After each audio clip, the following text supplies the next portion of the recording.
I spent decades hoping he would love me as a mother, but he never did.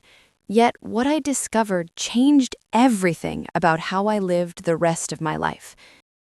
Before jump into story, don't forget to subscribe my channel for further. The house felt strange the first time I stepped inside as Daniel's wife, a woman new to a life that had already been carefully ordered without me. I was 64, though the years had been kind, softening the edges of my face while leaving my mind sharp, alert, and aching for connection.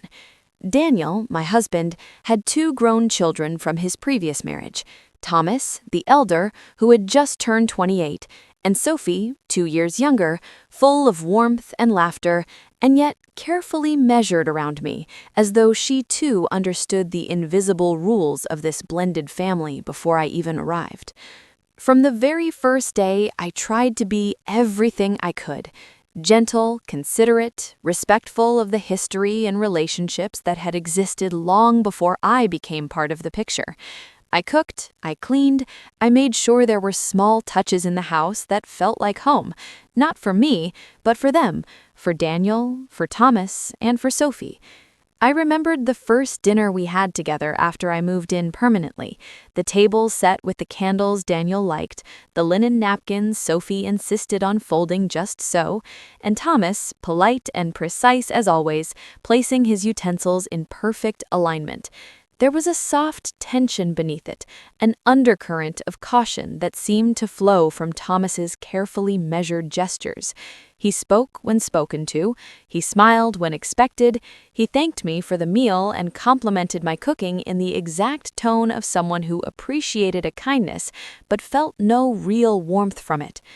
I remember sitting there, my hands folded in my lap, forcing a smile that didn't quite reach my eyes, and feeling the first sharp ache of the truth.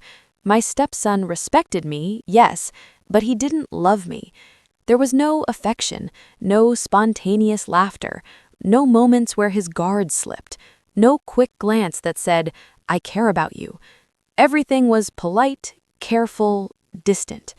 And yet, I couldn't bring myself to feel resentment toward him. I understood that family relationships were complicated, particularly when new roles were forced into lives that had already been shaped by history and habit. Still, the loneliness of my position settled in my chest like a weight, heavy but quiet, and it followed me everywhere.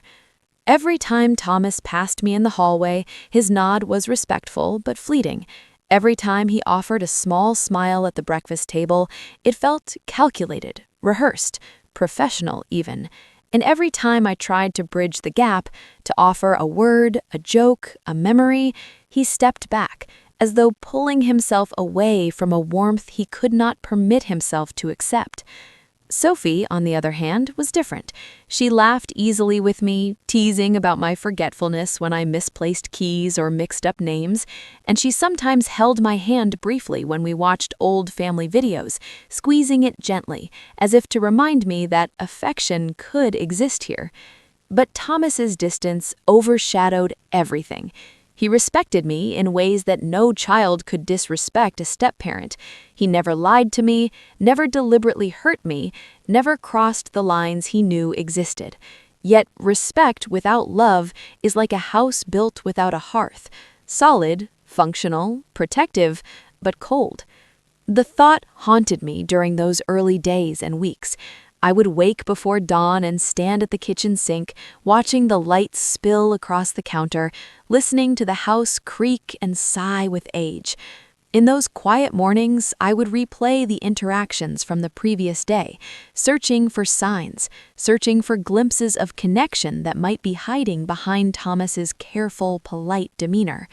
I longed for it, the warmth, the trust, the feeling that he saw me not just as an obligation or a polite adult in the house, but as someone who belonged, who mattered in a meaningful, unspoken way. But there were only fragments, a soft glance as he passed the laundry room, a brief acknowledgement of a birthday gift I had bought, a quiet nod as I entered the room he was working in. small, almost invisible, and yet in those moments I clung to hope that maybe, just maybe, over time the wall would crumble. And yet the reality was unavoidable. He would never cross that threshold on his own. He had been shaped by years of loyalty to his late mother, by the patterns of his childhood, by the unspoken rules of our blended household. I could not force love, and trying to do so would only push him further away. So I learned to live in that tension, to be present, to care, to offer warmth when I could, and to accept that the deepest connection I could have with Thomas at that time was a cautious, respectful distance. The evenings were the hardest. While Sophie chatted with me about her day or lingered over tea, Thomas would retire to his room, headphones in, doors closed, safe in his solitude, away from the complicated emotions swirling in the house. I would sit alone in the living room, listening to the clock tick, my thoughts wandering, my heart aching with the bittersweet knowledge that I was loved by some, respected by others, and yet, in some ways, invisible. Invisible, but present. I focused on the little victories, when Thomas helped me with heavy groceries without a word, when he offered to drive me somewhere even if he barely smiled, when he left a clean cup in the sink without a reminder. These were gestures that spoke of care, of reliability, of consideration. Not love, perhaps, but proof that his respect was genuine, even if his affection was not. Over time, I began to understand that my place in Thomas's life would never mirror the bonds I had imagined, that my emotional fulfillment would not come from his acknowledgement or warmth, but from my own strength, my own resilience, my own capacity to find meaning in my actions.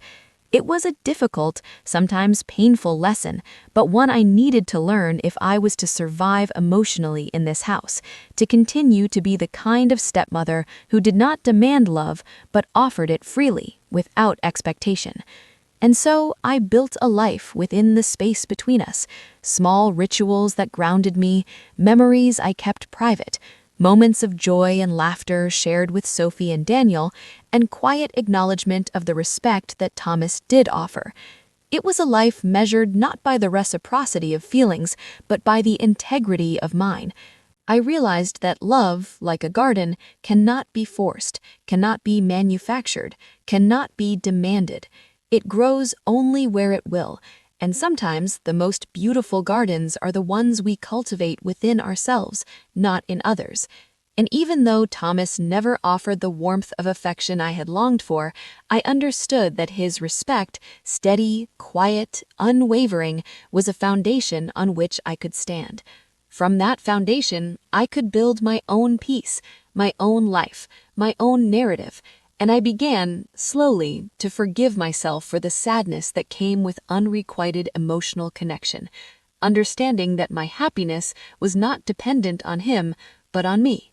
The days that followed that first tense dinner became a careful dance of observation, patience, and small gestures.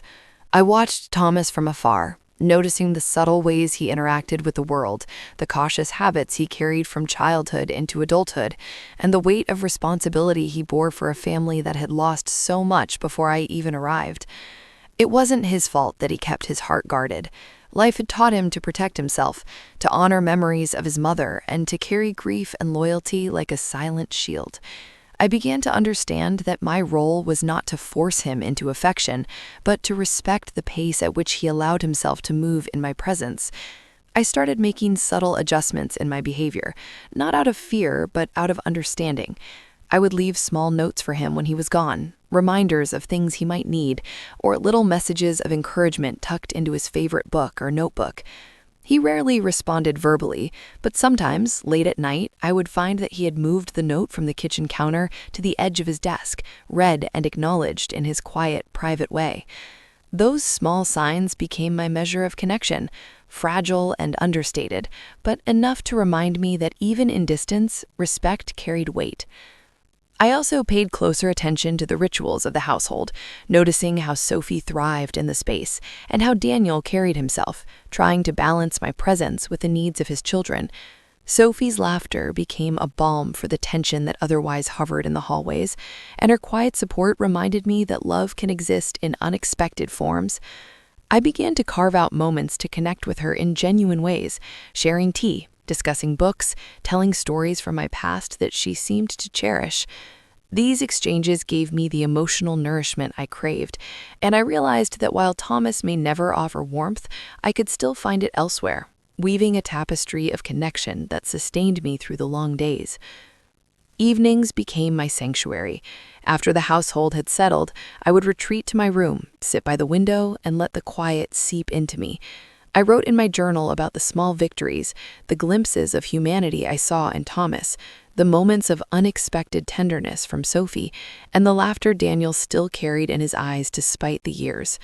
I allowed myself to acknowledge the sadness of unreciprocated affection without letting it define my worth. I began to understand a crucial truth. Love is not always about reciprocity. It is about presence, patience, and the unwavering commitment to act with kindness, even when it is not returned in the way one hopes. This realization became my guiding principle. Gradually, I started creating little routines that became anchors of stability in the house. I would bake bread early in the morning, the smell wafting through the halls, a silent gesture of care. Sometimes Thomas would appear in the kitchen, pretending to be focused on his laptop or phone, yet I could feel him pause, inhale the aroma, and momentarily soften. I never acknowledged it outright. That would have been too direct. Instead, I smiled quietly to myself, letting the subtle acknowledgement of his senses be enough. These were the moments I began to cherish, not grand gestures, not declarations of love, but small, almost invisible interactions that revealed that respect could coexist with distance. I also began reflecting deeply on my own past and the choices that had brought me to this moment. Life had taught me that pain and longing are universal, that the ache for connection transcends circumstances and roles. I had been a mother once, and though my child was grown and far away, I carried the imprint of that bond in my heart. I realized that the lessons I had learned through my own parenting, through my experiences as a stepmother, and through decades of navigating complex relationships could now guide me toward resilience. I would not allow the absence of affection from Thomas to diminish my capacity to feel, to love, or to nurture the spaces and people that welcomed my care. Over time, I noticed subtle shifts in Thomas's behavior, not dramatic, not easily defined, but present if one knew where to look. He began leaving his shoes slightly tidier, carrying out small tasks without being asked, occasionally sharing a brief comment about the weather or a news item. These gestures were not love, they were quiet respect, acknowledgement of my presence in the household. And yet they mattered. They reminded me that human connection is multifaceted, that even without warmth, one can build bridges of understanding and coexistence that honor everyone's space. I felt proud of these small victories, not for ego, but for the recognition that patience, empathy, and consistency could slowly alter the emotional landscape of a home. I also dedicated time to my own self-growth. I read more, wrote letters I never sent, and even took up sketching, capturing the sunlight across the walls, the textures of the furniture, and the subtle beauty of the ordinary moments I lived through. In doing so, I discovered that my happiness didn't need to hinge on Thomas's love or acknowledgement. I began to cultivate an inner garden, rich with memory, creativity, and self-respect. And slowly, the house that once felt like a place of tension transformed into a home of balance, a place where I could be present without fear, act with kindness without expectation, and nurture myself alongside the family I had chosen to be part of. The turning point came quietly. One evening, Thomas returned from a long day at work. He seemed unusually subdued. Without looking directly at me, he placed a cup of tea on my desk. A simple gesture, nothing more. I thanked him softly, and for the first time, I noticed something unspoken in his posture, a trace of vulnerability, a hint that he recognized my care and presence in ways he could not yet articulate. I did not push. I simply allowed the moment to exist, appreciating it fully. In that small act, I realized that love does not always announce itself with grandeur. Sometimes it whispers through respect, through acknowledgement, through the quiet ways we allow each other to occupy the same space without harm. Through this journey, I came to understand that family is rarely perfect. It is messy, uneven, and often silent. Bonds are not always visible, affection is not always expressed, and respect may exist without warmth. But even within these imperfect structures, there's room for personal growth, for resilience, for creating meaning. I learned to focus on what I could influence, my actions, my attitude, my presence, and to release what I could not control. This awareness liberated me in ways I had never imagined. I no longer needed validation from Thomas. I no longer needed the outward display of affection to feel whole. I could stand firmly within my own life, secure in the knowledge that respect and patience can be powerful forms of connection, even when love is absent. By the end of that year, I had transformed not the family, but myself. I had created a life in which I could exist fully, nurturing myself and those who welcomed me, while accepting the limitations of relationships that could not be changed. I had discovered that love is not a commodity to be earned or demanded. It is a gift that arises naturally when hearts are ready. In the meantime, I could give what I could, cherish what I had, and cultivate peace within myself. Thomas remained distant, but his respect endured, steady and quiet, a foundation upon which I could finally build a sense of belonging. And in that foundation, I found freedom, strength, and the courage to live authentically in a home that now felt like my own, not because I had conquered hearts, but because I had mastered my own. As the seasons changed, I began to see our home in a new light. Winter brought long, quiet evenings where the fireplace became the heart of the house, casting shadows that danced across the walls and making the familiar rooms feel intimate and safe. I would sit in my favorite chair, a cup of warm tea in hand, and watch the snow drift past the window. Thomas would sometimes walk past, his footsteps muffled against the carpet, and I noticed how he carried himself differently now. Not warmer, but lighter. He moved with a sense of less tension, less guardedness, as if the household itself had shifted in subtle ways that even he could not name. I began to understand that patience and consistency could change the emotional landscape of a home, even when love was not explicitly given. It was in these quiet observations that I discovered the immense power of presence, the unspoken language that conveys care without expectation. I learned that nurturing a relationship, even one that seemed cold or distant, required resilience, empathy, and an unwavering commitment to act with integrity and kindness, regardless of the immediate response. Spring arrived, bringing new life to the garden that I had tended for years. I took to planting flowers in small clusters, carefully selecting colors that would bloom throughout the season, creating pockets of vibrancy and light. Thomas occasionally helped with simple tasks, moving a pot here, watering a plant there, but never lingered. And yet, I recognized these small actions as tokens of acknowledgement. They were not gestures of affection, but they were the faintest bridges toward understanding and respect.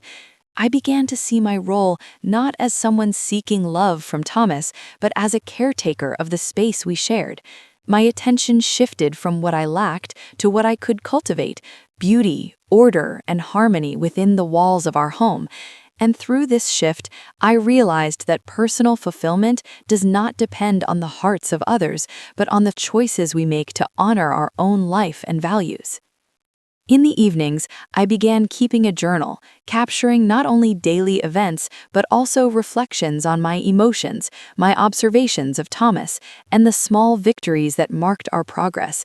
I wrote about the day I noticed he had quietly refilled the bird feeder without a word, or the time he silently carried a basket of laundry without being asked.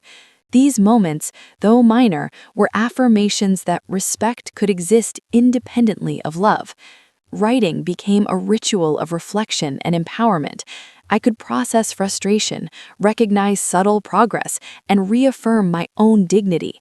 I understood that emotional growth is rarely dramatic. It is found in the accumulation of small, consistent actions that eventually create profound shifts in perception and relationship. Through writing, I began to articulate the inner strength I had been cultivating for decades, a strength that allowed me to navigate complex family dynamics with grace and resilience. Over time, I found myself seeking opportunities to teach and guide Thomas indirectly, without imposing or overstepping boundaries. I would leave carefully chosen books on the coffee table, knowing he might read them and glean lessons of empathy, patience, or history. I shared stories from my own childhood and from my years as a mother, hoping he would recognize patterns, see the value of care, and understand the nuances of human relationships. He rarely responded directly, yet occasionally he would reference something I had shared weeks prior, integrating it into his own understanding of the world. These small recognitions became my measure of influence, proof that one could impact another's life without forcing intimacy or affection. It was a quiet, deliberate work of heart and mind, one that required patience, observation, and humility. I also began exploring my own passions more deeply. I returned to painting, filling sketchbooks with impressions of the home, the garden, and fleeting moments of beauty I had long overlooked. Each brushstroke, each careful observation became a meditation on presence, resilience, and personal growth. Through art, I reinforced my own sense of identity, independent of the expectations or emotional responses of others. I discovered that self-expression and creativity could fill the spaces left by unreciprocated affection, transforming longing into constructive, fulfilling energy. The house, once a site of tension and subtle conflict, became a sanctuary for my inner life, where I could cultivate joy, reflection, and a deep sense of personal agency. Summer brought family gatherings, though smaller and quieter than years past. Sophie and Daniel often visited with friends, sharing laughter, meals, and stories. Thomas remained reserved, observing from a distance, but I noticed that he no longer carried the tension he once did. There was an ease in his posture, a subtle lightness in his movements. I realized that my steady presence, my unwavering respect for his boundaries, and my commitment to maintaining the integrity of the household had created a ripple effect. The environment had changed, not because Thomas had suddenly expressed affection, but because the stability and care I offered had reshaped the emotional currents of the home. I understood now that nurturing a healthy environment often mattered more than the overt gestures of love we hoped to receive. As the year progressed, I found myself more deeply connected to Sophie and Daniel. They became companions in shared rituals, confidants in small joys, and partners in quiet endeavors around the house. With them, I could express tenderness, share wisdom, and celebrate moments of life without reservation. Thomas's respect remained constant but distant, yet it no longer carried the sting of absence. I had learned that relationships can exist on multiple planes, that one can cultivate meaningful connections even when the idealized form of love is not present. This understanding gave me peace, reinforcing that personal fulfillment is attainable even within imperfect dynamics. I could be fully present, fully compassionate, and fully myself without needing validation from Thomas. By the end of the year, I had transformed not the family, but myself. I had learned the profound value of patience, observation, and empathy. I understood that love and respect are not always synonymous, and that one can create a rich, meaningful life even when the hearts of others remain guarded. I had nurtured my own identity, my passions, and my sense of agency, transforming the house into a space where I could flourish. And in doing so, I discovered the ultimate lesson. True peace comes not from the affection of others, but from the quiet cultivation of self-respect, resilience, and the ability to find fulfillment within one's own life, regardless of external circumstances. As the years rolled slowly onward, I began to notice subtler patterns in our home, the little rhythms of daily life that often go unnoticed but speak volumes about the people who inhabit a space. I would wake early in the morning, the soft lights spilling over the garden, and listen to the hum of the neighborhood. birds chirping, leaves rustling, the distant echo of someone walking their dog. I began to take these moments as small gifts, reminders that life was still moving forward, even if certain emotional needs remained unmet. Thomas's presence in the house was steady, yet formal. He did not seek closeness, and I no longer expected it. Over time, I realized that my own expectations had been the source of the heaviest weight. By releasing the hope for love that would never come in the form I desired, I could focus entirely on what I could create and nurture: the house, the garden, my own passions, and my own sense of fulfillment. I took to gardening with renewed attention. The roses, which had always been difficult to cultivate, finally bloomed under my patient care, their colors deep and vibrant. I felt a small, private satisfaction every time I stepped into the sunlit garden and saw the delicate petals glimmering with morning dew. Thomas occasionally helped water the plants or trim the hedges, not because he felt warmth toward me, but because he understood the importance of maintaining the home. These gestures, quiet and matter-of-fact, became symbols of respect, even if not love. I learned to celebrate them, to savor them, as proof that the bonds of human decency could exist without emotional intimacy. The daily routines of our household became a meditation in patience. Mornings were for tea, reading, and journaling. Afternoons for tending the garden, arranging flowers, and reviewing family records I had kept meticulously over decades. I documented every significant event, every small observation about Thomas and my own reflections. Writing was no longer a mere habit, it became a tool of liberation. By putting my thoughts into words, I could see clearly what was happening in the household, without judgment or frustration clouding my perception. It allowed me to measure progress, not by the affection Thomas offered, which was minimal, but by the quiet respect he demonstrated through his actions. Over time, I realized that respect, even absent love, was sufficient for a harmonious life. One afternoon, while I was organizing the library, I found an old photograph of myself and Harold taken many years ago. He was smiling, his arm around me, and our son was perched on his shoulders, laughing. The image transported me to a time of pure joy and unguarded love. I realized then that the strength I needed to navigate my current circumstances had been with me all along. My life had been rich in experience, love, and challenges that I had overcome. Thomas's indifference, while disappointing, was just another moment in a life filled with much deeper emotional richness. I allowed myself to feel the sorrow for what I lacked, but it was tempered by gratitude for what I had: memories, accomplishments, and the ability to find joy and meaning on my own. I began to share more with Thomas, not expecting affection in return, but simply to offer guidance and understanding. I would recount anecdotes about my past, lessons learned from both joy and hardship, and observations about the patterns of human behavior. Occasionally, Thomas would pause, his expression thoughtful, and repeat a phrase I had said weeks earlier. Though he did not verbalize gratitude or warmth, I understood that these moments reflected internalization. He was learning, albeit silently. It became clear to me that teaching, nurturing, and modeling behavior could be acts of love themselves, even if the recipient did not reciprocate emotionally. In this realization, I found a deep sense of purpose and contentment. The household also became a place of reconciliation and small reconciliatory acts. Sophie and Daniel, though not directly connected to Thomas emotionally, found a sense of family through shared routines and rituals I initiated. I arranged small Sunday breakfasts, created spaces for storytelling, and encouraged shared activities that were inclusive but non-intrusive.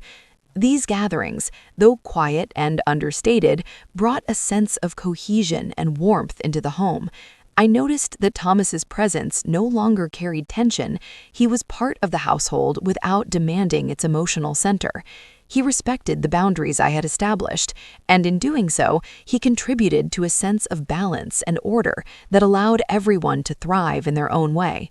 I also began volunteering in the community again, offering guidance at the local library and mentoring young women who had faced similar challenges to those I had encountered in my youth. This external engagement enriched my life and allowed me to step outside the confines of the home, reinforcing the idea that personal fulfillment is not dependent solely on family dynamics. By dedicating time and energy to causes that resonated with my values, I discovered a renewed sense of agency and empowerment. The life I had cultivated within the walls of our home extended outward, creating connections that were reciprocal and emotionally nourishing. As the months turned into years, I reflected on the subtle transformations that had taken place. Thomas never expressed love in the way I had once hoped, but he became a consistent, predictable presence. His respect, quiet, unspoken, reliable, was enough to maintain peace and stability. I realized that life is rarely about receiving the ideal form of affection.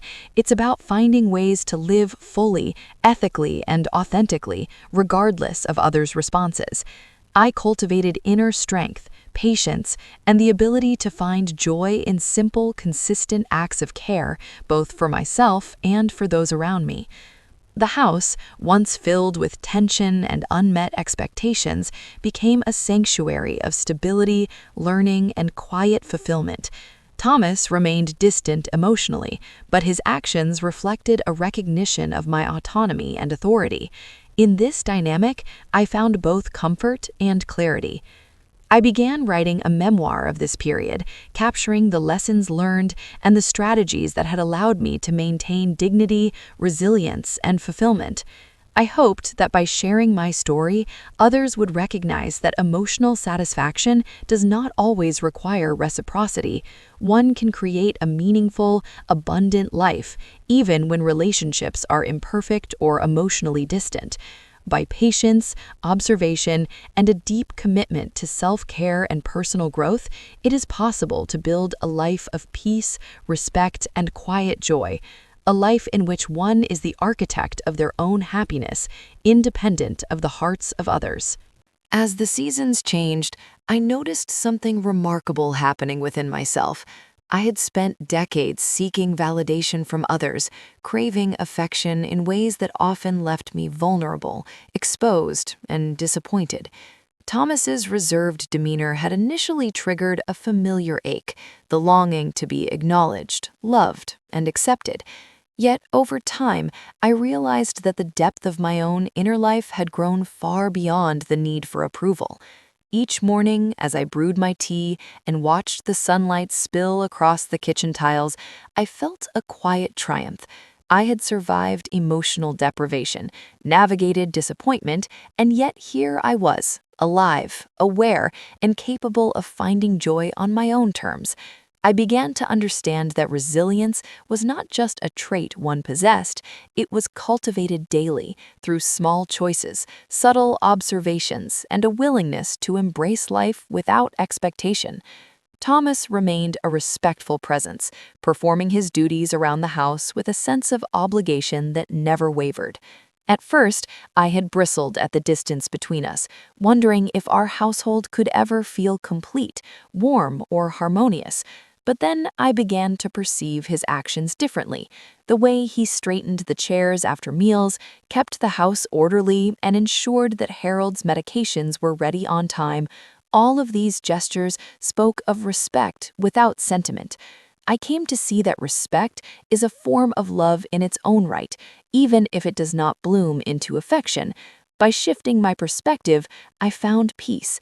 I no longer measured my days by the love I received from Thomas, but by the presence of order, care, and consistency within the home. I also discovered the subtle ways I could nurture myself.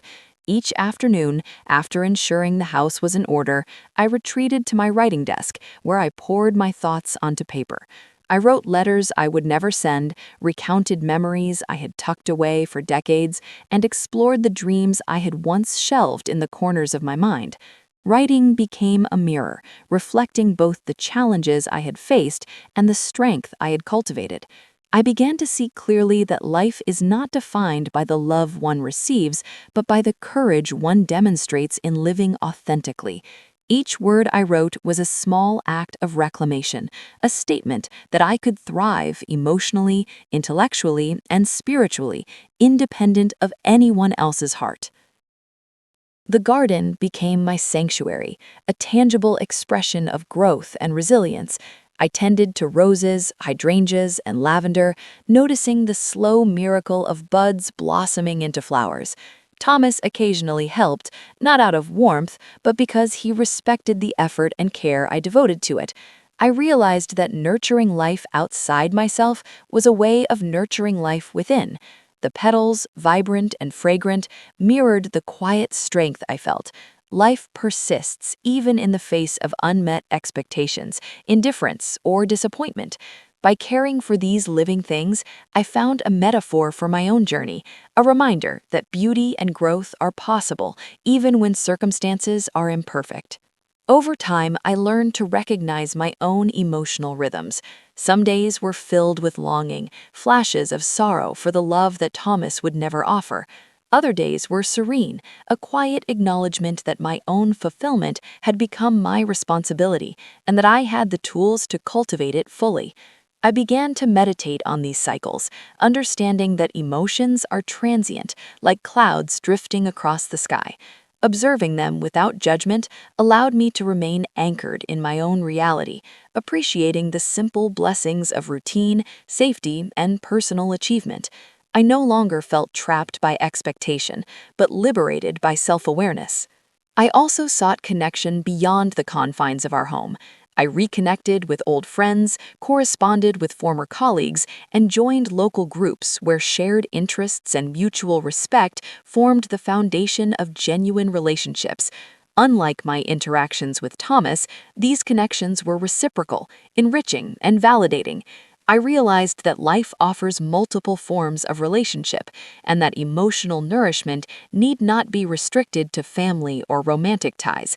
By investing in friendships and community, I created a broader network of support, laughter, and understanding, which complemented the structure and stability I maintained at home.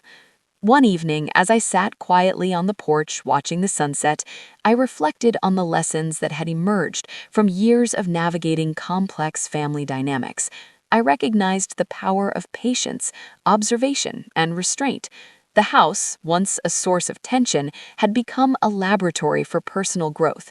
I learned that strength often manifests in subtle ways, in choosing calm over confrontation, reflection over reaction, and understanding over resentment. Thomas's respect, though not warmth, became a canvas on which I could project and refine my own emotional maturity. I understood that my peace was not contingent on the hearts of others, but on the choices I made daily. I also found profound satisfaction in mentoring the younger generation. I shared stories of resilience, patience, and moral integrity with neighborhood children and teenagers.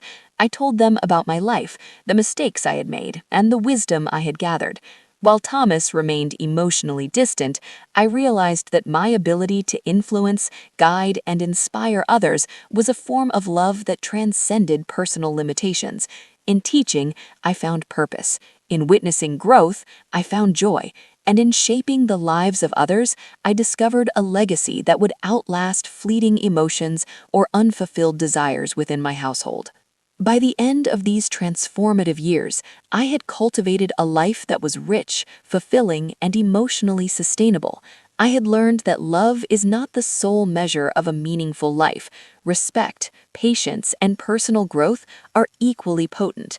The house, once a battleground for unmet expectations, had become a sanctuary of quiet triumph, personal accomplishment, and inner peace. Thomas continued his steady presence, and I no longer measured our interactions against a standard of affection. Instead, I celebrated the stability, respect, and reliability he offered, recognizing these as fundamental pillars of a harmonious life. Finally, I understood that peace does not require perfection. It does not require the love we hope for, the affection we crave, or the validation we seek. It requires presence, awareness, and the commitment to cultivate joy, purpose, and resilience within ourselves.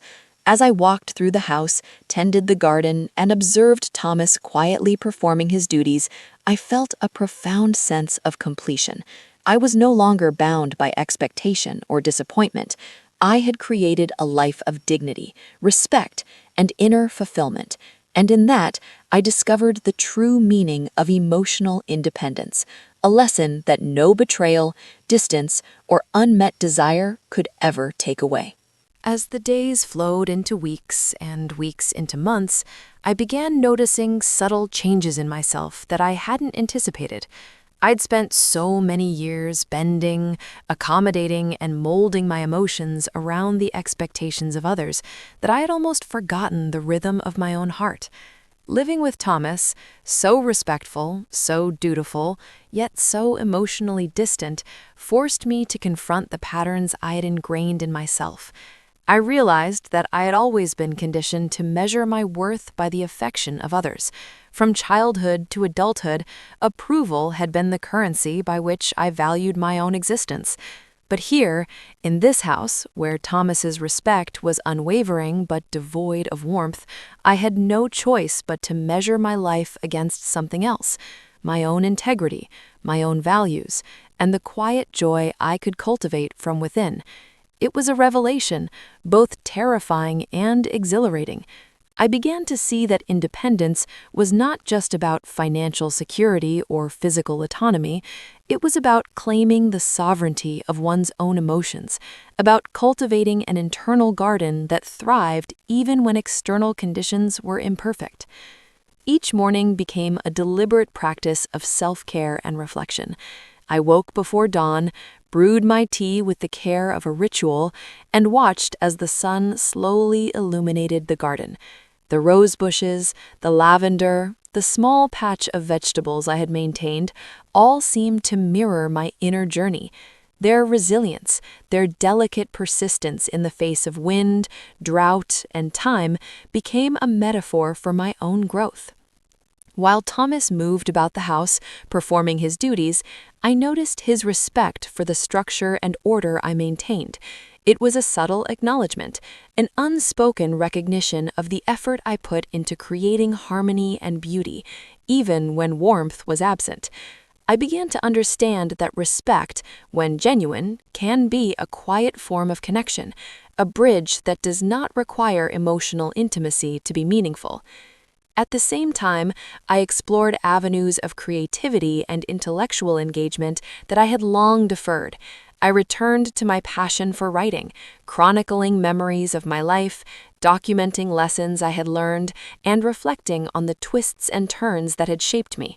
In my journals, I recorded the small victories of daily life, the precise bloom of a rose, the calm satisfaction of a perfectly brewed cup of tea, and the graceful symmetry of sunlight on the kitchen tiles. Each word, each observation became an affirmation that my life was not defined by the love I had or had not received, but by the awareness and care I brought to each passing moment. Writing became a sanctuary, a private world where my thoughts could roam freely, unencumbered by the expectations or judgments of others. It was there, in those pages, that I discovered an emotional richness that no distance or indifference could diminish. I also began to notice the subtle ways in which Thomas's presence shaped the household even without affection. He was consistent, methodical, and unassuming, performing tasks without complaint, without expectation, without need for acknowledgement. At first, his demeanor felt cold, almost stifling, like a reminder of the absence of the warmth I had hoped for. But gradually, I started to see the beauty in constancy. There was something deeply reassuring about someone who showed up, day after day, with steady reliability. While it was not the emotional connection I had once dreamed of, it became a new measure of stability, a quiet, dependable rhythm that allowed me to relax, to breathe, and to explore the life I wanted to lead independently. I began to reclaim spaces and moments that had previously been occupied by anxiety, resentment, or longing. I set aside afternoons for long walks through the neighborhood, breathing in the scent of blooming flowers and listening to the hum of life around me. I reconnected with friends I had lost touch with, shared meals, laughter, and stories, and realized that human connection could exist in forms I had not fully appreciated. Not every relationship needed to be bound by affection to be meaningful. Respect, attentiveness, and shared experiences were equally powerful, and I started to embrace these forms of connection with gratitude and mindfulness. The garden became not only a place of physical work, but also a site of meditation and reflection. I found myself kneeling in the soil, planting bulbs and pruning branches, feeling the earth beneath my hands, the sun on my face, and the rhythm of nature echoing within me. These acts, simple and repetitive, became acts of emotional restoration. I realized that nurturing life outside of myself helped me nurture life within myself. The resilience of plants mirrored my own. Their ability to grow and bloom despite wind, drought, and time became a metaphor for my own growth. While Thomas moved about the house performing his duties, I noticed his respect for the structure and order I maintained. It was a subtle acknowledgement, an unspoken recognition of the effort I put into creating harmony and beauty, even when warmth was absent. I began to understand that respect, when genuine, can be a quiet form of connection, a bridge that does not require emotional intimacy to be meaningful. At the same time, I explored avenues of creativity and intellectual engagement that I had long deferred. I returned to my passion for writing, chronicling memories of my life, documenting lessons I had learned, and reflecting on the twists and turns that had shaped me. In my journals, I recorded the small victories of daily life, the precise bloom of a rose, the calm satisfaction of a perfectly brewed cup of tea, and the graceful symmetry of sunlight on the kitchen tiles. Each word, each observation became an affirmation that my life was not defined by the love I had or had not received, but by the awareness and care I brought to each passing moment. Writing became a sanctuary, a private world where my thoughts could roam freely, unencumbered by the expectations or judgments of others. It was there, in those pages, that I discovered an emotional richness that no distance or indifference could diminish. I also began to notice the subtle ways in which Thomas's presence shaped the household even without affection. He was consistent, methodical, and unassuming, performing tasks without complaint, without expectation, without need for acknowledgement. At first, his demeanor felt cold, almost stifling, like a reminder of the absence of the warmth I had hoped for. But gradually, I started to see the beauty in constancy. There was something deeply reassuring about someone who showed up, day after day, with steady reliability. While it was not the emotional connection I had once dreamed of, it became a new measure of stability, a quiet, dependable rhythm that allowed me to relax, to breathe, and to explore the life I wanted to lead independently. I began to reclaim spaces and moments that had previously been occupied by anxiety, resentment, or longing. I set aside afternoons for long walks through the neighborhood, breathing in the scent of blooming flowers and listening to the hum of life around me. I reconnected with friends I had lost touch with, shared meals, laughter, and stories, and realized that human connection could exist in forms I had not fully appreciated. Not every relationship needed to be bound by affection to be meaningful. Respect, attentiveness, and shared experiences were equally powerful, and I started to embrace these forms of connection with gratitude and mindfulness. The garden became not only a place of physical work, but also a site of meditation and reflection. I found myself kneeling in the soil, planting bulbs and pruning branches, feeling the earth beneath my hands, the sun on my face, and the rhythm of nature echoing within me. These acts, simple and repetitive, became acts of emotional restoration. I realized that nurturing life outside of myself helped me nurture life within myself. The resilience of plants mirrored my own. Their ability to grow and bloom despite wind, drought, and time became a metaphor for my own growth. While Thomas moved about the house performing his duties, I noticed his respect for the structure and order I maintained. It was a subtle acknowledgement, an unspoken recognition of the effort I put into creating harmony and beauty, even when warmth was absent. I began to understand that respect, when genuine, can be a quiet form of connection, a bridge that does not require emotional intimacy to be meaningful. At the same time, I explored avenues of creativity and intellectual engagement that I had long deferred. I returned to my passion for writing, chronicling memories of my life, documenting lessons I had learned, and reflecting on the twists and turns that had shaped me. In my journals, I recorded the small victories of daily life, the precise bloom of a rose, the calm satisfaction of a perfectly brewed cup of tea, and the graceful symmetry of sunlight on the kitchen tiles. Each word, each observation became an affirmation that my life was not defined by the love I had or had not received, but by the awareness and care I brought to each passing moment. Writing became a sanctuary, a private world where my thoughts could roam freely, unencumbered by the expectations or judgments of others.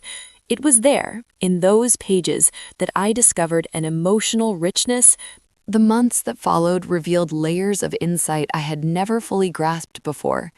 Living alongside Thomas, who showed unwavering respect but no affection, taught me that emotional fulfillment does not always arrive in the form we imagine. I began to notice patterns in myself that had gone unexamined for decades, habits of deferring, suppressing, and compromising my own desires in the pursuit of love or approval. These were patterns that had shaped every choice, every compromise, and every sacrifice I'd made.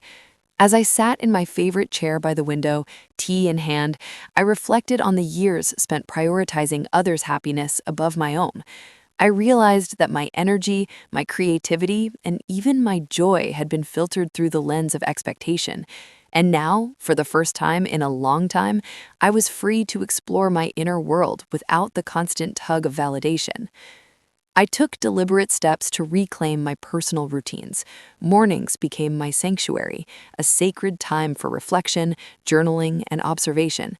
The garden, which I had tended in passing, became a classroom for mindfulness and patience. I noticed the subtle shifts in the plants, the way the sun illuminated the leaves, the rhythm of the wind through the trees. Each observation became a meditation on impermanence, growth, and resilience.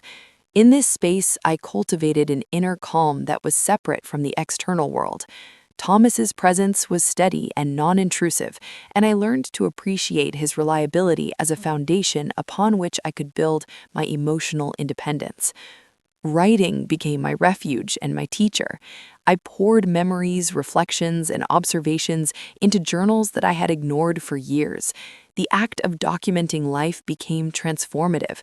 I wrote about the small triumphs, the quiet moments, the beauty in everyday experiences.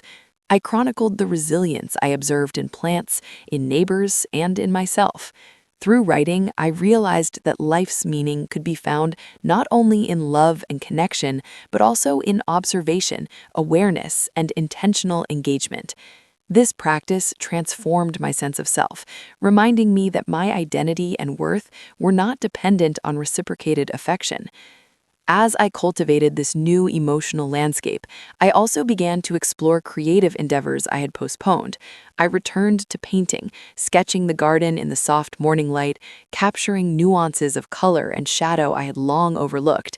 Each brushstroke became an affirmation of my presence in the world, a declaration that I could create beauty and meaning regardless of the emotional warmth I received. I found a profound satisfaction in this creative expression, one that was entirely my own. It was a joy that required no audience, no approval, only the acknowledgement of my own capabilities. Interactions with Thomas, once a source of subtle frustration, evolved in my perception. I started seeing the quiet ways he demonstrated care through action rather than words. He maintained the house meticulously, handled daily tasks, and respected boundaries without ever seeking acknowledgement. While I had initially wished for emotional warmth, I came to understand that his steady, unassuming presence was a form of love in its own right, a demonstration that sometimes respect, reliability, and attentiveness are deeper than verbal affection. I learned to reframe my expectations, discovering that emotional richness could exist even in the absence of overt intimacy. Community engagement became another avenue of fulfillment. I reconnected with friends I had lost touch with, offering support, companionship, and shared experiences. I participated in local gatherings, attended book clubs, and joined small workshops that piqued my interest. These experiences allowed me to cultivate meaningful human connections that were reciprocal and mutually enriching, contrasting with the one-sided longing I had experienced with Thomas. I realized that while one relationship might not provide the love I sought, a tapestry of respectful, engaging connections could offer a profound sense of belonging and joy. I also developed a practice of reflection and gratitude. Each evening, I noted 3 things that had brought me satisfaction that day, whether it was a well-cooked meal, the bloom of a new flower, a letter from a friend, or a peaceful hour spent writing. This simple habit shifted my perspective from what I lacked to what I already had, nurturing contentment and emotional resilience. I discovered that fulfillment is not always found in the grand gestures or overt displays of affection, but in the small, steady moments that remind us of life's richness. By this point, I had cultivated a profound sense of self-reliance and autonomy. I was no longer waiting for emotional validation from Thomas or anyone else. My satisfaction, my peace, and my growth were rooted in my own choices and actions. I began to embrace a life defined not by longing for love, but by intentional engagement, mindfulness, and self-directed joy. The house, which had once felt like a cage of unfulfilled expectations, had transformed into a sanctuary of learning, reflection, and creative expression. In parallel, I reflected on my relationship with Thomas in a new light. I recognized that while he could not offer the warmth I desired, he provided a stability that allowed me to explore my independence without interference or disruption. I began to appreciate his consistency as a gift, an anchor that enabled me to grow rather than a reminder of what I lacked. It was a revelation. Sometimes emotional fulfillment comes not from the presence of love, but from the freedom to cultivate it internally. Finally, I embraced a new philosophy that life's richness is not measured solely by the love one receives, but by the depth of experience, self-awareness, and intentional engagement. I cultivated joy, creativity, and community while accepting the limitations of one particular relationship. I discovered that respect, patience, and mindfulness could create a life as meaningful and emotionally fulfilling as any that relied on affection alone. I had learned to thrive in the presence of respect without love, and in doing so, I uncovered a profound serenity that no external circumstances could disrupt. As the seasons shifted outside my window, I began to notice a transformation within myself that I had not anticipated. The quiet days, once heavy with longing, gradually became rich with presence.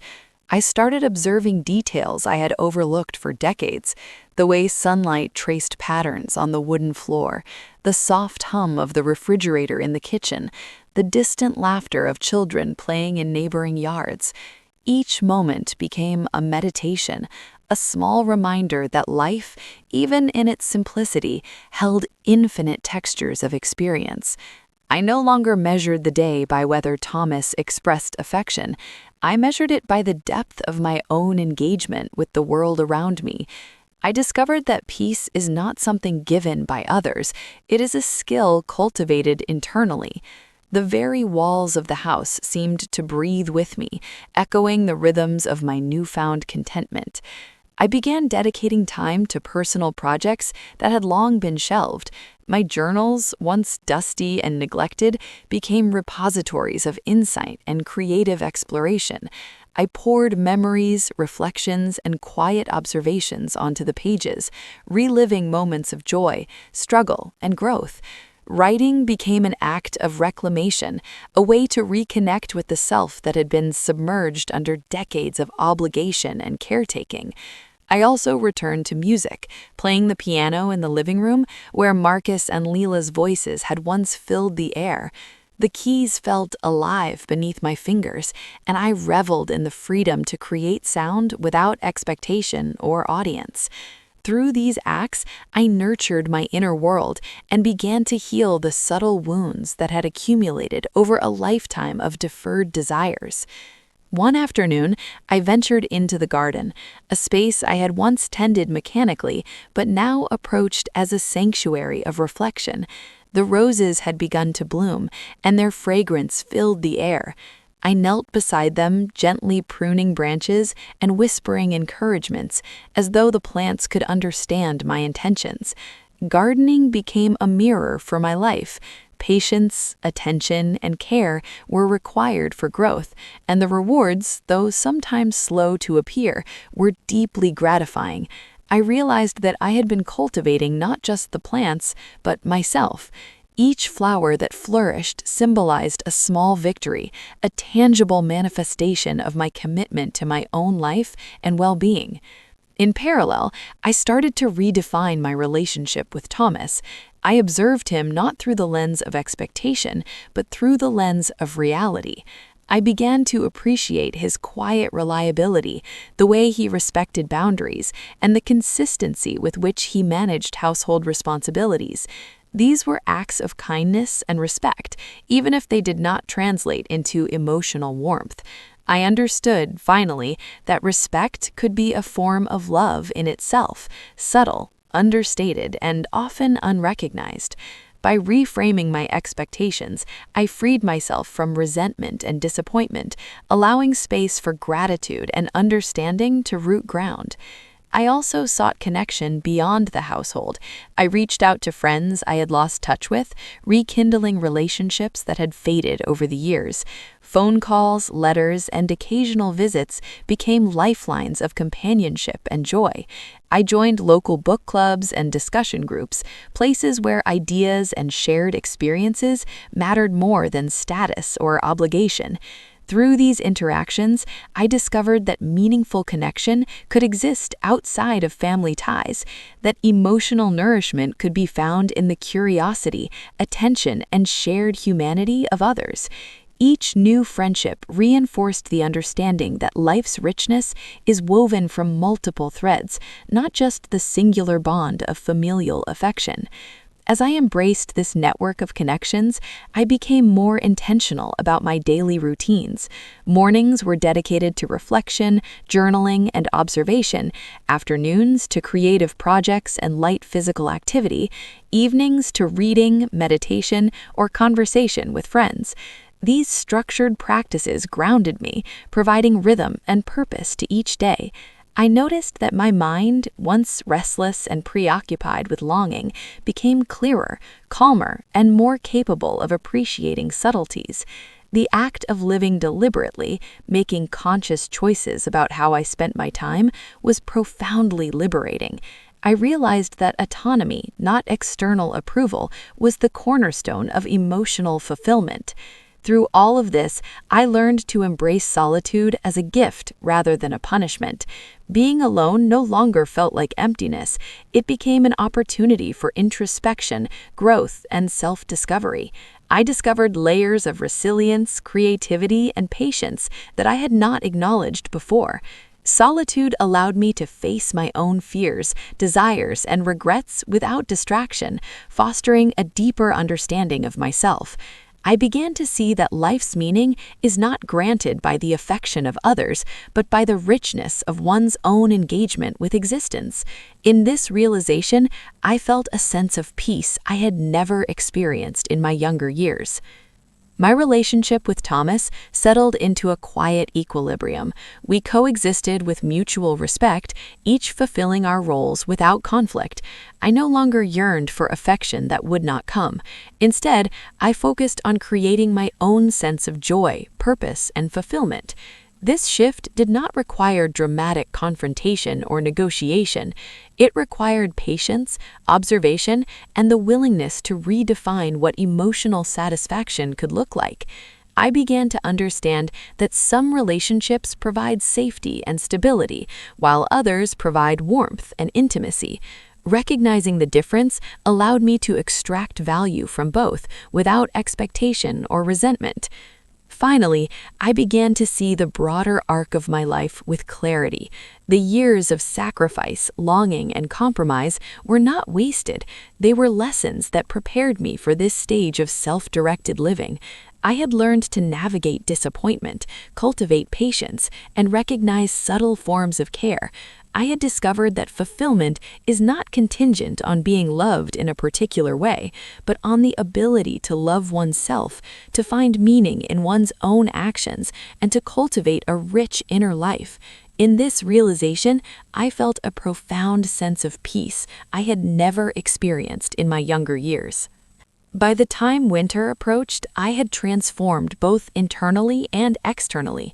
The house, once filled with tension and unspoken longing, had become a sanctuary of reflection, creativity, and self-care. I had reclaimed my life in ways that did not depend on anyone else's affection or recognition. Thomas's respect remained a constant, but it no longer dictated my emotional state. I had learned that the deepest love, the most enduring fulfillment, comes from within, nurtured through deliberate practice, self-compassion, and mindful engagement with the world. And in this space, I discovered that I could thrive, create, and live fully, even without the love I had once longed for. As spring arrived, I found myself reflecting on the tapestry of life I had woven, thread by thread, over the decades.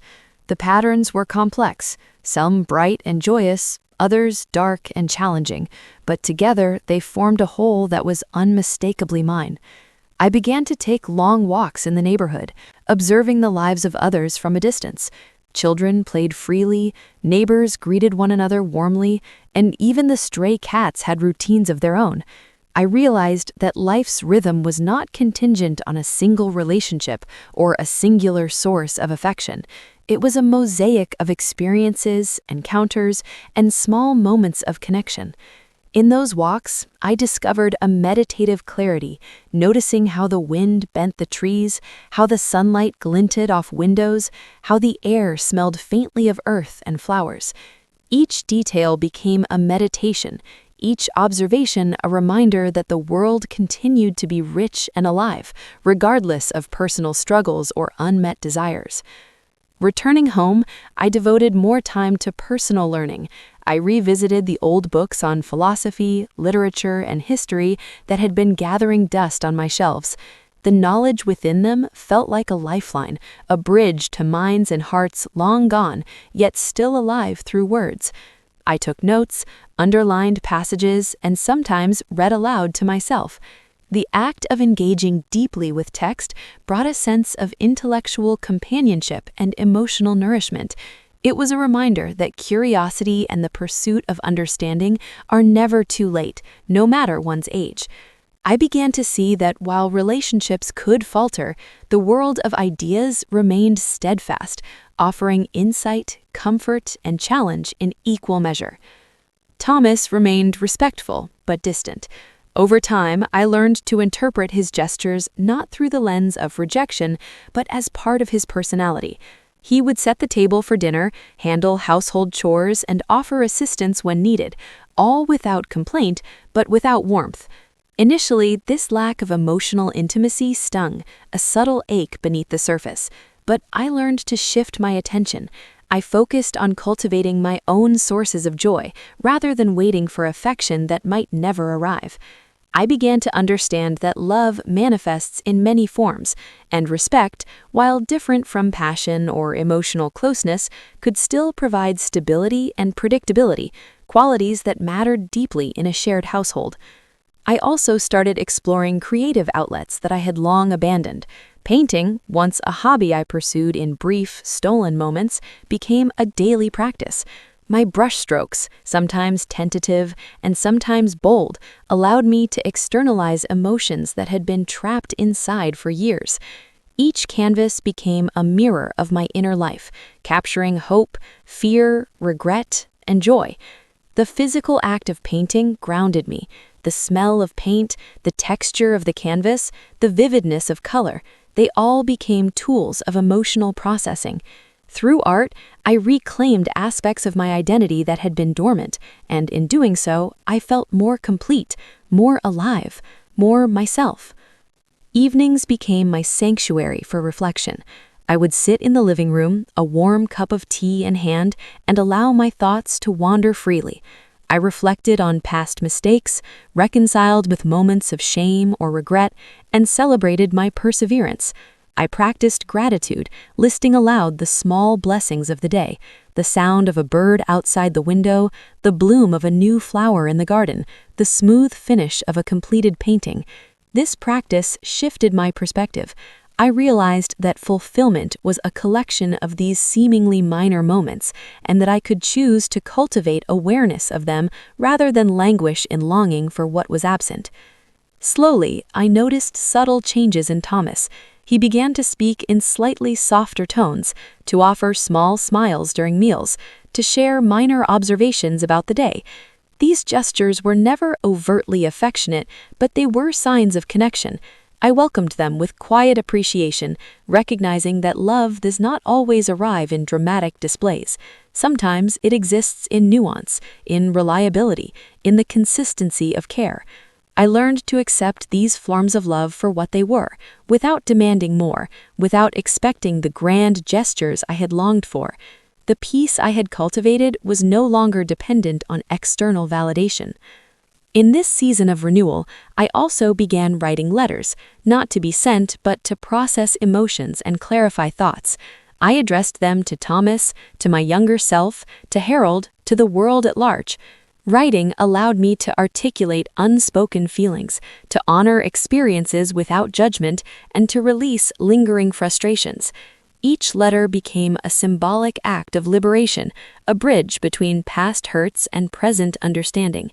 I discovered that expressing emotions in a controlled, deliberate way could prevent resentment from festering and could open space for gratitude and acceptance. I found myself increasingly drawn to mentorship. Younger neighbors, distant relatives, and even some friends sought guidance, not always realizing they were helping me as much as I was helping them. Sharing experiences, offering advice, and listening with care became a form of legacy, a way to impart knowledge without expectation of reciprocity. Through these exchanges, I realized that even without the deep love I once sought, my life had profound impact. Respect, mentorship, and shared wisdom could create meaningful bonds that did not require romantic or familial intimacy. By the time summer returned, I felt a sense of wholeness I had not known for decades. My life had become a tapestry woven from self-awareness, creativity, reflection, and subtle connection. I had discovered that the absence of certain forms of love need not signify emptiness. I could construct a life rich in experience, beauty, and purpose. The challenges I faced with Thomas, the unmet emotional longings, became catalysts for growth rather than sources of despair. I had learned to honor the forms of love and respect that were present and to let go of expectations that no longer served me.